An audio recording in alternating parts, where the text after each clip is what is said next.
I mean, I was wondering what's your experience with people who have addiction issues? Because it's not like there's situational betrayal, Yep. cheating, there's, a dark season in the relationship or a person's life. But anyone caught who does it again, like that's an addict. And Hmm. from It's a like I've pattern. been right. And so I've been like, I'm hearing a lot of, well, part of the reason addicts do that is it gives them an extra endorphin hit of having someone who wouldn't normally, go for them, but now they go for them. And now it's like, I want you. So that's the extra endorphin, which we That's all know right. don't think about other people, how they're going to impact others. They're wrapped up in themselves. Well, yeah, yes, but you're still two steps ahead of where he needs to be. He's still Right. got to uncover the core reasons why he's using this as a dopamine hit, right? Now, here's the other thing. You know how I teach about survival mode, right? And betrayed partners and threats and dangers, right? Survival mode is a human thing. So in his mind, in any addict's mind, right? They're in a constant state of survival mode because they're going always through withdrawal. When they don't have the drug, the human, the text, the whatever, their brain is in that withdrawal state, pain. And what happens when the brain goes into that survival mode state?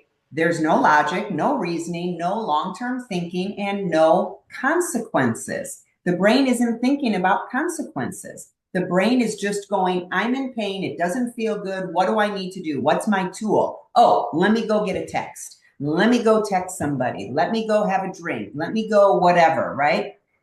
And so then the endorphin hits in, then the pain subsides, but it doesn't subside for long.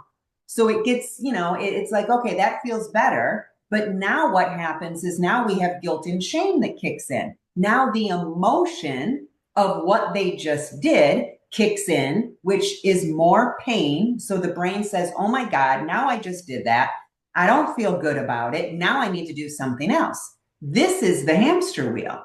So again, he needs to get to the root cause before anything else even matters. And he's not willing to do that right now, then you need a really strong boundary. You need a Right. timeline, Right. which And is he's actually, today's class.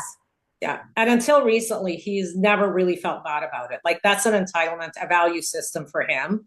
Like Mm-hmm. it's like, because for a lot of years until he had his real life affair, it was like, I would say things like, somebody said that's not a big deal because it's online. And he's like, they're right. I mean, he was just doing what his dad did. And Mm-hmm. it's like, okay, if I bring that paycheck home, I can do whatever I want. It's a messed up value system. It's entitlement. Like, Sure. not 100%. massive therapy allowed for that. He was just always upset and frustrated that he got caught. That's And I right. was a pain in the butt that I didn't easily Mm-hmm. accept it and congratulate him for it and give him a piece of cake. So it's Yep. only recently he never felt bad. He never felt guilty before. It was like, No, he yeah, can't. yeah, Again, think about what is guilt, what is empathy, what is remorse. Those are all emotions. We're talking about an emotional suppressor, right? An right, emotional suppressor can't have empathy. And I know there's thousands of books written on narcissism and all of that. At the core, remember, solve the right problem. Why is he an emotional suppressor? Okay, well, at some point, his brain said showing emotions is dangerous.